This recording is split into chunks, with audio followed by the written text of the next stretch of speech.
सकला प्रतिफलति पदार्थ मालिका यत्र प्रतिफलति पदार्थ मालिका यत्र प्रतिफलति पदार्थ मालिका यत्र। बोले देवाधिदेव वीतराग भगवान की। चारित्र चक्रवर्ती आचार्य शांति सागर जी महाराज की। समाधि सम्राट पूज्य गुरुवर आचार्य रत्न शास्त्री अभिनंदन सागर जी महाराज। समाधिस्थ गुरुवर दया सागर जी महाराज की।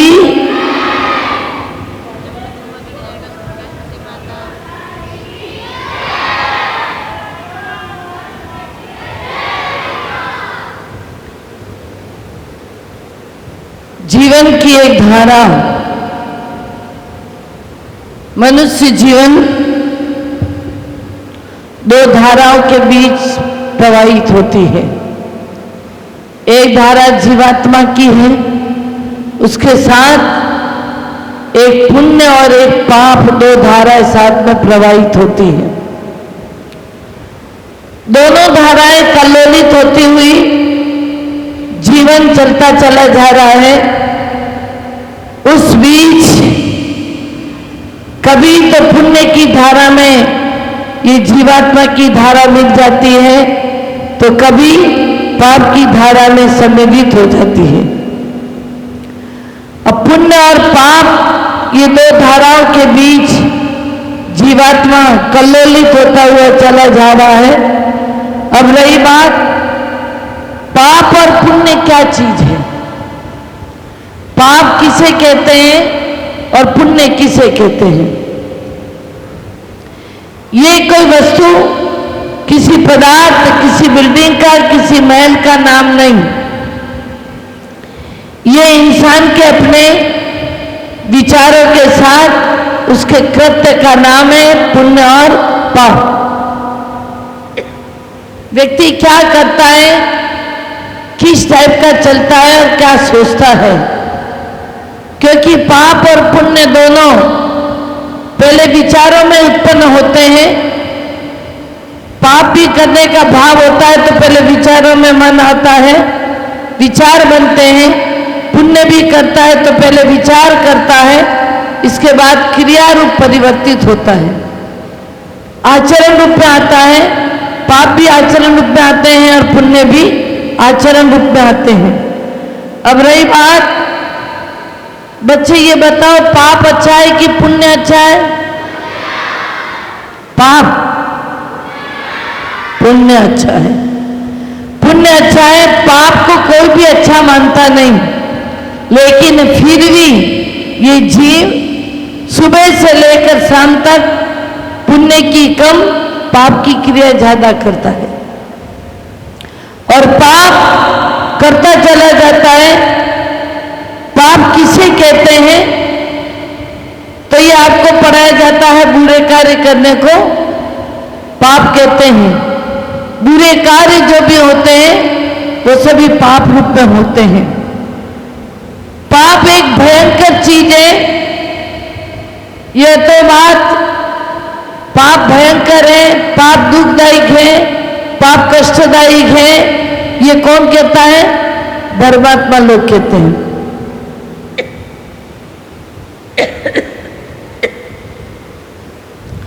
पाप मीठा है, पाप अच्छा लगता है, ये कौन कहता है? कर्मात्मा लोग। जो संसारी पाप करते हैं वो पाप को अच्छा मानते हैं। पाप को बुरा मानना ये जीवन की प्रकृति में जब आ जाता है तो व्यक्ति पाप का भाव विचार भी नहीं करता है और पाप की क्रियाएं भी नहीं करता है। पर इंसान अपने धर्म की बात के आगे पाप बुरा है इसको सच प्रकट करने के लिए पाप अच्छा है, पाप बुरा नहीं है, अपने कुतर्क रख करके उसको सिद्ध करना चाहता है। बाकी तो परंपरा से आचार्य ने कहा है कि संसार में जाना पाप है, संसार की क्रिया करना ही पाप है। पर आप लोग क्या कहेंगे? कोई धर्म मार्ग में गया हुआ होगा उसको भी खींच के वापस लाते नहीं, संसार अच्छा है, पाप की क्रिया को अपने तर्क के साथ सिद्ध करके पाप को अच्छा मानने की कोशिश करते हैं। लेकिन सड़क पर अपन चलते हैं, रोड पर चलते हैं, चौराहे आता है, वहां सिग्नल आते हैं, बच्चे मालूम है सिग्नल आता है, सिग्नल पर एक लाल लाइट लगी हुई होती है, एक लाल लाइट लगी हुई होती है और अच्छा कुशल ड्राइवर होता है, होशियार ड्राइवर होता है, तो लाल लाइट को देख करके क्या करता है?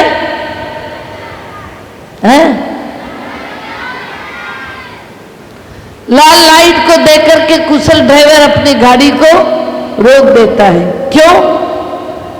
क्योंकि वो वहां पर डेंजर नहीं है, पर आगे जाने पर उसका खतरा है। उस लाल लाइट को पार करके अगर आगे निकल जाता है तो जीवन से हाथ धो देने की स्थितियां बन जाती हैं। और जहां लाल लाइट जल रही है वहां पर खतरा नहीं है। खतरा कहां है? आगे बढ़ने के बाद खतरा है। उसी प्रकार जीवन में इंसान जब पाप करता है, उस समय उसको पाप दुखदायी नहीं लगता है। वो सिग्नल लाइट की तरह अगर लाइट लाल जल रही है फिर भी गाड़ी आगे बढ़ा देता है तो उसके लिए आगे खतरा पैदा हो जाता है, अर्थात आगे जाके एक्सीडेंट की संभावना होती है। ठीक उसी प्रकार इंसान जीवन में पाप करता है, तब पाप करते समय पाप बुरा नहीं लगता है, पर उसका जब फलदान शक्ति आती है, पाप का फल जब उदय में आता है तब वो बहुत बुरा होता है, जीवन का दुखदायी दुख का कारण बन जाता है। जो भी व्यक्ति लाल लाइट को इग्नोर करके आगे बढ़ जाता है, उपेक्षा करके आगे जाता है, तो जीवन के साथ बहुत बड़ा धोखा हो जाता है। बस पाप भी इसी तरह, पाप करते समय भय नहीं रखता है, पाप का फल भयंकर होता है, उसका परिणाम बड़ा दुखदायी होता है। अविवेक के साथ जब आदमी धन का संपादन करता है, पैसा इकट्ठा करता है, उस समय पैसा आता है तो बहुत अच्छा लगता है, लेकिन उसका फलदान शक्ति जब आती है, पाप का उदय काल आता है, उस समय चार खून के आंसू से रोना पड़ता है, कोई जीवन में साथ नहीं देता है। पाप कौन किसे कहते हैं? तो पाप एक छोटी सी क्रिया है। आप अगर मंदिर में बैठ करके, धर्म सभा में बैठ के पानी पीते हैं तो भी पाप है। ओ बच्चे, इतनी सी देर में इतनी प्यास लगती है क्या? शिविर में आए हो, संस्कार सीखने आए हो, संस्कार विहीन होने नहीं आए हो। अगर धर्म सभा में बैठ करके हम खाते हैं पीते हैं तो भी पाप है। और इसीलिए कहा है, अन्य क्षेत्रे कृतं पापम धर्म क्षेत्रे विनश्यति, धर्म क्षेत्रे कृतं पापम वज्रलेपो भविष्यति। अन्य क्षेत्र में किया हुआ पाप होता है वो धर्म क्षेत्र में आके नष्ट हो जाता है, परंतु धर्म क्षेत्र में आकर के जो पाप किया होता है वो वज्र के समान आत्मा के साथ लिप्त हो जाता है। पाप, चाहे आप एक बच्ची, दो दोस्त, दो मित्र अपने घर से निकले,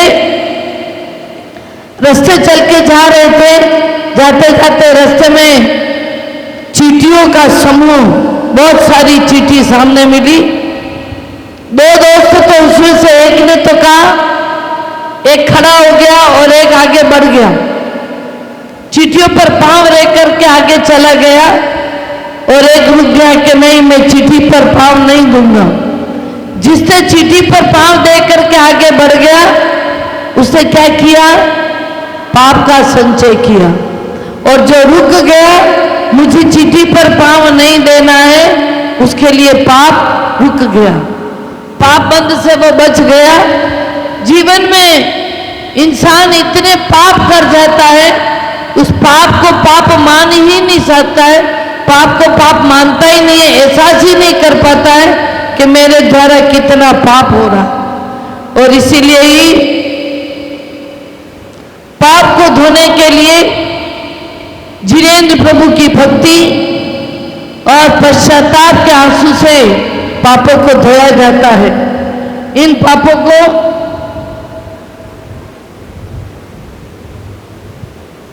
झूठ बोल करके, हिंसा करके, और आपको लग रहा होगा हम तो जैनी हैं, हम तो कोई पाप करते नहीं हैं, लेकिन सुबह से लेकर शाम तक जितने पाप आपके द्वारा हो जाते हैं, उस अंश में पुण्य एक अंश रूप भी पुण्य नहीं होता है।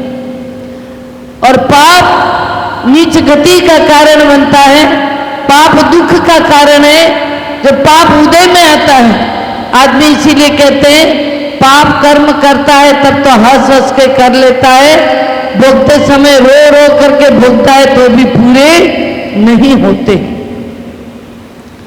और जब उदय काल में आया ज्ञान नहीं है, रो रो करके अगर भोग रहे हैं तो पिछले पाप का उदय आया, उसका तो भुगतान और रोना और है, तो उससे नया पाप कर्म का बंधन और होता है।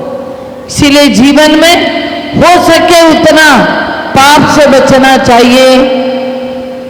अब पाप, आप लोग बाथरूम में नहाते हैं, एक बाल्टी पानी से नहाना हो जाता है, अगर उसकी जगह आप 2 बाल्टी पानी डाल रहे हैं तो भी पाप का बंध हो रहा है।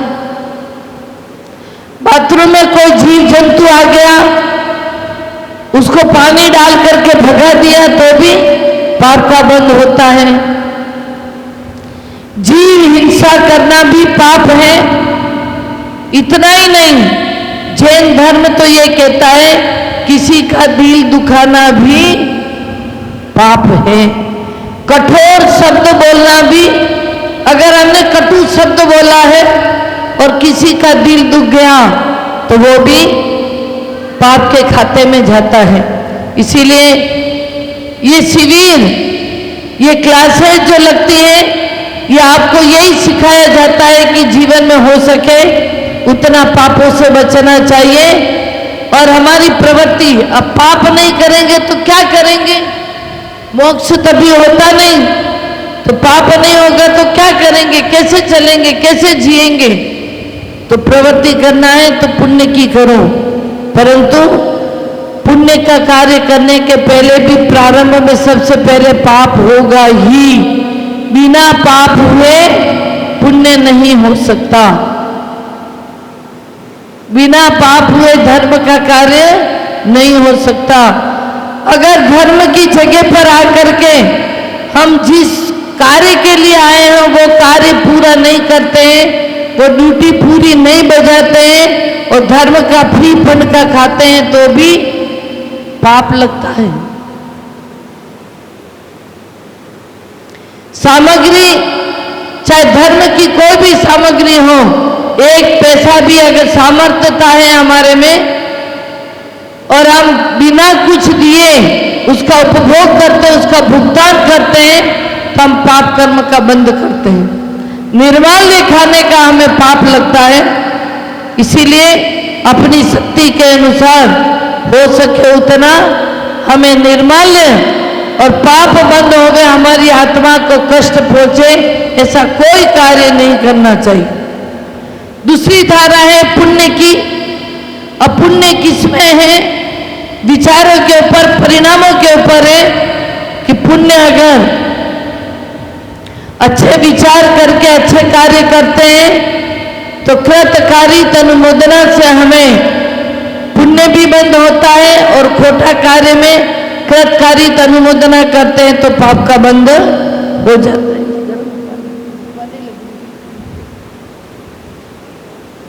जीवन में पुण्य का संचय करने के लिए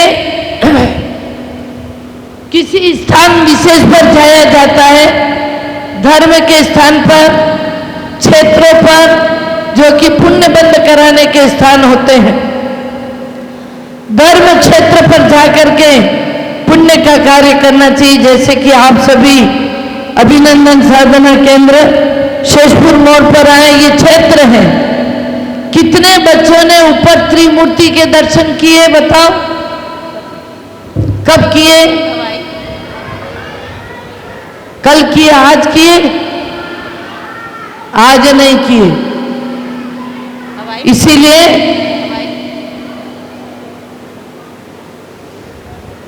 आज अगर एक बार दर्शन किया जाता है तो हमारे कितने जन्म जन्मांतर के पाप क्षय हो जाते हैं। एक बार वितराग प्रभु को देखने मात्र से अनेक अनेक जन्म के निधत्त निकाचित नाम के कर्म का पाप होता है, वो क्षय को प्राप्त हो जाता है। और फिर कहा है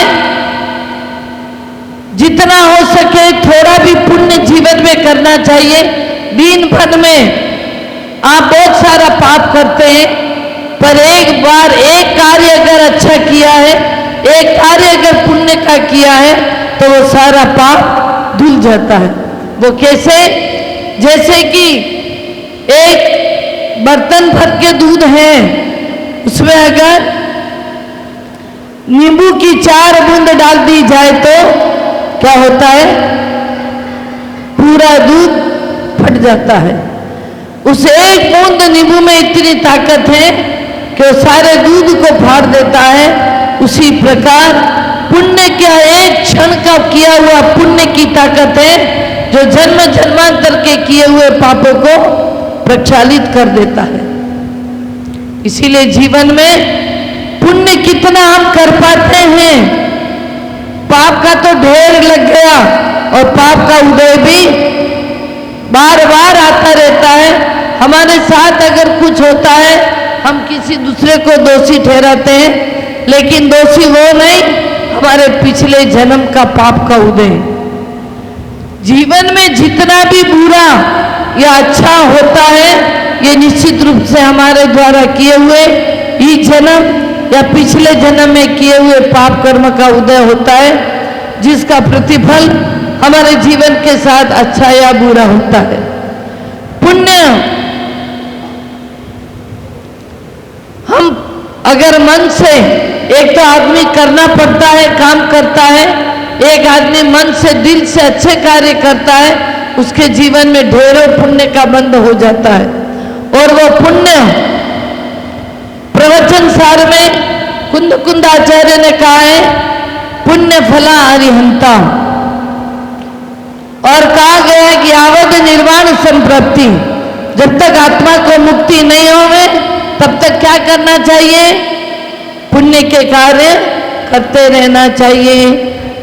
अगर पुण्य जब तक निर्वाण, यावत निर्वाण संप्राप्ति, जब तक निर्वाण की प्राप्ति नहीं हो, आत्मा को मुक्ति नहीं मिले, तब तक हमें पुण्य के कार्य करते रहना चाहिए। अब बात यह है कि पुण्य के कार्य क्या? आपके घर के द्वार के आगे एक गाय आके खड़ी हो गई और उसको डंडा मार के भगा दिया, ये पुण्य है कि पाप है? उस गाय को अगर एक रोटी खिला दी, कोई भूखा व्यक्ति आपके द्वार के सामने आया और उसको आपने धुतकार दिया, जा रोज आ जाता है यहाँ, भाग यहाँ से, कोई रोटी नहीं, कोई पैसा नहीं, ये भी पाप का बंद हो जाता है। इसीलिए कभी कोई भूखा आपके द्वार के पर आ जावे तो उसको धुतकार करके नहीं भगाना, पाप का बंद होता है।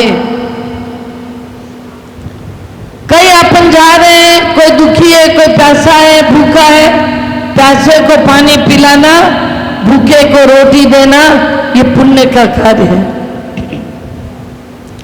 और पुण्य फला अरिहंता, कुंद कुंद आचार्य कहते हैं कि पुण्य के फल से अरहंत पद की प्राप्ति होती है। और अरहंत पद कौन नहीं चाहता है? तीर्थंकर, केवली, अरिहंत सब बनते हैं, पर उसमें तीर्थंकर की अपने आप की विशेषता होती है, क्योंकि उनका पुण्य का उदय, तीर्थंकर प्रकृति सबसे बड़ी पुण्य बंध का कारण है, पुण्य उदय का कारण है। जब तीर्थंकर बन जाते हैं तो उनके उदय में आता है वो पुण्य प्रकृति। वो स्वयं भोगे या न भोगे, उनके पुण्य प्रकृति का उदय उससे जनता लाभ लेती है, खुद लाभ नहीं ले पाते हैं, खुद को कोई लाभ नहीं होता है। लेकिन उनके तीर्थंकर प्रकृति का उदय जब आता है तो दूसरे लोग, दूसरे जीव उसका बहुत लाभ उठा करके अपने जीवन का उद्धार कर देते हैं। इसलिए महानुभावों, जीवन में पुण्य और पाप की धाराओं में बहता ये मानव जीवन, जिसके बीच कभी पुण्य के थप्पड़े लेता है तो कभी पाप के थप्पड़े लेता है, उस बीच ये जीवन प्रवाहित होता चला जा रहा है। और समय समय पर हमें पुण्य बंध, अगर हमारे पास में अर्थ है, धन है, तो 2 पैसा दान देना चाहिए। मेरा तो कहना है कि जितने भी बड़े लोग जो स्वयं कमा सकते हैं, ऐसे लोग अगर यहाँ शिविर में आए हैं तो 7 दिन के शिविर में आपको ये सोचना चाहिए कि हम फालतू का फ्री फंड का नहीं यूज करें। अपनी तरफ से 7 दिन का अगर आप योगदान समझिए, डोनेशन समझिए, पर अपनी तरफ से 1000 रुपया अवश्य शिविर वाले को अवश्य देना चाहिए, ताकि आपको उसका पाप का बंध नहीं होवे कि हमने धर्म का खाया है। धर्म का खाने का पाप ना लगे, उसके लिए 1000 रुपया 5 दिन के 6 दिन के शिविर के दौरान सभी जो अपने घर में कमाई करते हैं, खाते हैं, आप घूमने जाते हो, कितना पैसा खर्चा करते हो? हजारों रुपया। और एक टिकट, जाने की टिकट का 700, 800, 7000, 8000, 70,000 दे करके लोग बद्रीनाथ जाते हैं। और क्या लेकर के आते हो वहां से? कुछ भी नहीं। यहाँ शिविर में आए हो, धर्म का लाभ लेने आए हो, तो आपको लाभ जब मिलेगा तब आपके मन में यह आए कि मेरे द्वारा कहीं से भी पाप का बंध न हो जाए। अगर कोई यहाँ आकर के किसी के चप्पल चुरा लेता है, किसी के पर्स में से पैसा निकाल देता है, इससे बड़ा पाप और क्या हो सकता है? और यहाँ आने वाले सभी जैनी हैं, सभी श्रावक हैं, और अगर किसी एक के पर्स में से कुछ पैसा निकल गया तो कोई बाहर का चोर तो आया नहीं। तो ये कितना बड़ा पाप है कि धर्म क्षेत्र पर आकर के इस तरह का अगर पाप होता है तो वो पाप याद रखना कि 10 जन्म पूरे कर लोगे तो भी उस पाप का भुगतान पूरा नहीं कर पाओगे। इसीलिए हर दम जीवन को फूंक फूंक करके चलने का, सीखने का आदत डालो। अगर गलती हो भी जाए तो उसको तुरंत समाधान करने के लिए जिसके पर्स से निकल गए उसको वापस दे दो कि भाई गलती से तेरे पैसे बाहर आ गए। एक वाक्य झूठ बोलना भी पाप है। आजकल मोबाइल आ गया, ये मोबाइल पूछते हेलो कहाँ हो, बस ये आया, बस ये आई, भले 10 किलोमीटर दूर है, शाम को आएंगे पर बस यूज करते, बस ये आए। तो सबसे ज्यादा इस मोबाइल ने झूठ बोलना सिखा दिया। इतना लोग हाईएस्ट मोबाइल के खातिर झूठ बोलते हैं। मोबाइल नहीं कह रहा है तुमको झूठ बोलना, पर तुम उन सुविधाओं को लेकर के, और एक पल भर का झूठ जिंदगी भर की सजा देने वाला है। इसीलिए जीवन में हो सके उतना झूठ का प्रयोग भी कम करें और मीठे वचन बोले, कटु वचन नहीं बोले, तो निश्चित ही हमारे जीवन के लिए कुछ उद्धार का मार्ग प्रशस्त हो सकता है। बाकी तो जीवन में, और हमें इतना सा विवेक नहीं कि हम शिविर में आए, सामने साधु बैठा है 24 घंटे में एक बार आहार पानी लेता है। अभी जिनेंद्र भाई ने कह दिया कि यहाँ कोई पानी नहीं पिएगा, फिर भी लोग पानी पी रहे। प्रवचन चल रहा है फिर भी लोग पानी पी रहे हैं। थोड़ा सा तो शर्म, अदब, मर्यादा कुछ होती है कि नहीं? और ये कितना बड़ा पाप है। आप यहाँ धर्म सभा होती है उसमें बैठकर पानी पीते हो, कितना बड़ा पाप आप बंद कर रहे हो। क्या सीख के जा रहे हो? शिविर से क्या शिक्षा लेकर के जा रहे हो? विवेक, क्रियाएं, पाप से बचने की कुछ शिक्षा लेके जाना चाहिए। और अगर वो ही शिक्षा हमारे में नहीं आती है तो समझ लीजिए कि इससे बड़ा पाप और कोई नहीं हो सकता है। बोले महावीर भगवान की। देखो आप में से और किसी का कुछ प्रश्न हो तो रेडी रखना। जब अगर नमस्कार, किसको पूछना है प्रश्न? वंदना माता जी, जब हमारा पूर्व भाव का कुछ पाप हमने किया होता है, और अगर कोई, अब जैसे कि हमने पूर्व भाव में किसी से हमने पैसे चोरी करे थे, अब हम लोग इस भाव में वो हमसे मतलब पैसे ले रहे हैं हमसे, चोरी, वो फ्रॉड्स होते हैं ना, तो उससे पैसे लिया है। तो अब क्या जो उन्होंने पैसे लिया है, जिसने पैसे लिए उसको पाप लगेगा कि पुण्य लगेगा? क्या कहना चाह रही समझ में नहीं आया।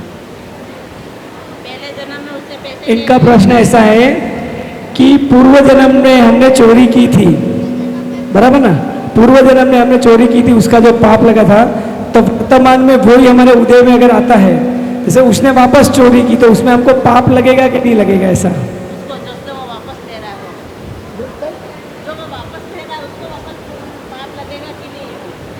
जैसे कि मैंने पिछले जन्म में आपके पैसे चोरी कर लिए थे, तो मैंने चोरी कर लिए, मेरा पाप हो गया। अब इस जन्म में आके आपको बदला ले रहे हो, मतलब पूरा, तो आपने मेरे चुरा दिया, तब आपको वो पाप लगेगा? लगेगा। हाँ, उसको भी पाप लगा, जो वो वापस उसका पैसा चोरी करेगा तो उसको भी पाप लगेगा। चोरी का पाप तो लगना ही है।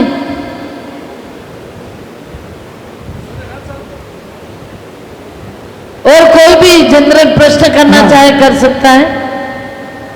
वंदना में माता जी मेरा प्रश्न ये है कि अगर मैंने गलती से, अगर मेरे को पता नहीं था, चींटी पे पाँव रख दिया और वो चींटी बहुत बुरी तरह से मर गई, पाँव पे नीचे आ गए, तो माता जी मेरे को उतना ही मेरे को बहुत पाप लगेगा, या फिर जितनी गलती की उतना पाप लगेगा? गलती से भी किया है तो पाप तो लगेगा, क्योंकि प्रमाद है ना, आपका आलस्य है। आलस्य और प्रमाद के खातिर आपने चींटी पर पाँव दिया। अगर आपका विवेक होता और आलस्य नहीं होता तो वो चींटी बच जाती, पर प्रमाद के खातिर अगर पाँव रखा गया, चींटी मर गई है, उसका पाप लगेगा ही। ठीक है, और कोई?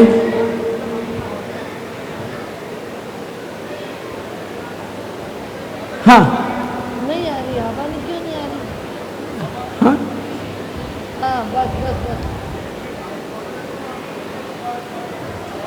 वंदना माता जी, अगर हम किसी को अप्रिय कठोर शब्द बोलते हैं और उसके बाद उसके लिए प्रायश्चित करते तो हमें पाप लगता है? जिस समय आपने कठोर शब्द बोला और उसका दिल, जितने अनुपात में दिल दुखा है उतना पाप लगेगा। भले प्रायश्चित कर लो वो अलग बात है, प्रायश्चित का अपनी जगह है, परंतु जो दिल दुखा है उसका, उस समय जितना दिल दुखा है उसके अनुपात में पाप तो लगेगा। वंदना माता जी, अगर हम चींटी को मारते हैं और उसे वापस नमोकार मंत्र सुना के ठीक करते हैं तो क्या पाप लगेगा?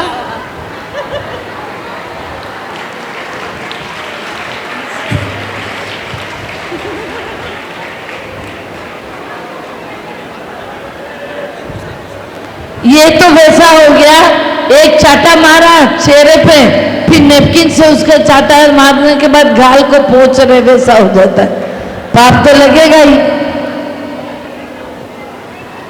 वंदना माता जी, अगर ना मैं अभी घास पर ना, मेरे को मजबूरी में चलना पड़ा, तो फिर मैं चलते चलते नमोकार मंत्र गाने लगा, क्योंकि जो मैं घास पर चल रहा था, जिसमें जो भी जीव मरे होंगे वो पुण्य हो जाए। ठीक है, उनका कुछ प्रश्न नहीं बात है कि- है। माता जी, एक प्रश्न मेरा है कि पांचों पाप तो बराबर के होते हैं, तो किसी के घर में कार आती है तो हम कॉन्ग्रेचुलेसन बोलते हैं, तो उसमें पाप लगेगा कि नहीं लगेगा हमको? क्या आती? पांचों पाप तो बराबर है, हिंसा, झूठ, चोरी, कुशील, परिग्रह। तो परिग्रह पाप तो हुआ ना, कार हमने खरीदी, माय न्यू फैमिली मेंबर, ये सब हम व्हाट्सएप पे डालते हैं, इसमें पाप लगेगा कि नहीं लगेगा? अनुमोदना का पाप ही लगेगा। किसी ने कार खरीदी, तुमने उसकी अनुमोदना हैप्पी बाय बेस्ट, तो ये पाप अनुमोदना का हर लगे ने फिटकरी, पाप का बंद और ज्यादा, लेना कि देना नहीं, उसका भुगतान नहीं, पर पाप तो लग ही जाता है। इंसान जीवन में 100 में से 20% आवश्यक के लिए पाप करता है, 80% अनावश्यक पाप करता है। हाँ, वंदामी माता जी, हम भगवान का अभिषेक करते, तब हम फूल तोड़ के भगवान के ऊपर चढ़ाते, तो फूल के अंदर तो जीव होते ही, तो वो फूल के वजह से हमें पाप नहीं लगेगा? वो ये प्रश्न ऐसा है बेटा कि फूल स्वयं जीव नहीं होता, और अगर फूल के अंदर जीव मानते हैं तो हम विवेक से उसको साफ करके फिर चढ़ाओ। बाकी तो जीव किसमें नहीं होते, चावल में भी होते हैं। चावल में भी अगर साफ नहीं करोगे न ऐसे ही चढ़ाओगे तो उसमें भी जीव होते हैं। उसी तरह फूल भी अगर अपन ने तोड़ा है तो फूल स्वयं जीव नहीं है, फूल का पौधा जीव है, एकेंद्रीय। उसको अगर वो पूरा खिल गया है और वो फूल को शोधन करके चढ़ाते हैं तो कोई पाप नहीं।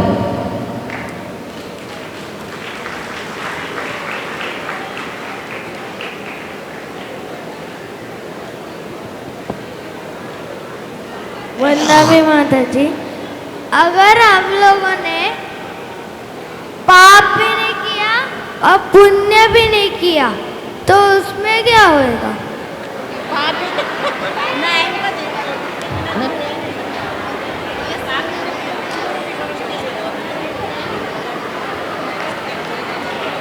हाँ, ये बीच में कौन खड़े भैया, साइड में हो जाना, बच्चे का चेहरा नहीं दिख रहे। पाप भी नहीं किया, पुण्य भी नहीं किया तो क्या होगा? यूं पाप भी नहीं करे, पुण्य भी नहीं करे, ऐसा जीवन हो ही नहीं सकता। या तो पाप करेगा या पुण्य करे, कुछ न कुछ तो होगा ही। बिना कुछ हुए संसार में रह ही नहीं सकता जी। माता जी, इसने फुल पैंट भी नहीं पहना, हाफ पैंट भी नहीं पहना, इसके लिए वो ऐसा क्वेश्चन पूछ रहा है।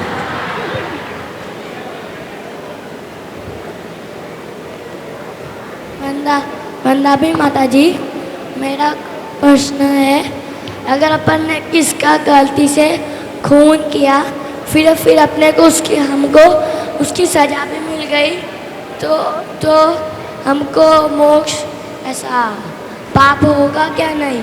क्या पूछ रहा है? समझ में नहीं आया क्या कहना चाह रहा है। अगर हमने किसका खून कर दिया और हमको उसका पाप ऐसा पनिशमेंट भी मिल गई, फिर पाप लगेगा क्या? नहीं। अगर हमने किसी का खून कर दिया और हमको पनिशमेंट अगर मिल गई तो हमको पाप लगेगा कि नहीं लगेगा? ऐसा पाप तो लगना ही है, खून करने का पनिशमेंट आपको क्या मिला? पाप तो लगना ही है। इधर देखो, लास्ट 2 है, 1 और 2। इसके बाद में लास्ट अंतिम प्रश्न पंडित जी का होगा। हाँ, 1 और 2। हाँ, आप पूछ लीजिए उधर, जल्दी से खड़े हो जाओ। हाँ, उधर देख के, मेरे को मत पूछो। माता जी, हम लोग नमोकार मंत्र क्यों बोलते हैं? नमोकार मंत्र सर्व पापों का नाश करने वाला होता है और महामंत्र है। महामंत्र का जाप करने से सभी पाप का नाश होता है और पुण्य का संचय होता है, इसीलिए नमोकार मंत्र बोलते हैं।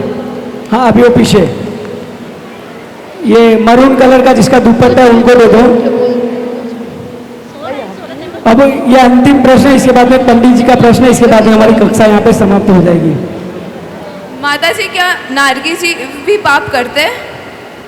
नरक में नारगी जी भी पाप करते हैं? पाप ही पाप करते हैं, वो तो वह पुण्य का कोई काम ही नहीं है।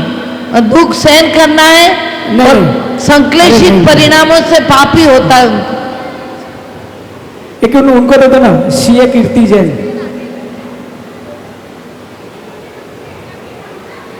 वंदामी माता जी, वंदामी माता जी, जो बच्चे फ्री फायर खेलते हैं और सब एक्टिविटी करते हैं तो वो उसमें सब मारना और यही सब होता है, तो उसमें पाप लगता है कि नहीं लगता? बिल्कुल भाव हिंसा का पाप लगता है।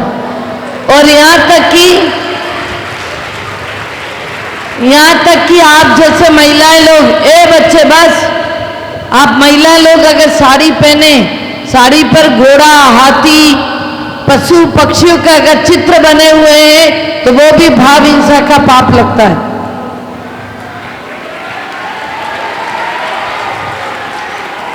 पर वर्तमान शासन नायक महावीर भगवान की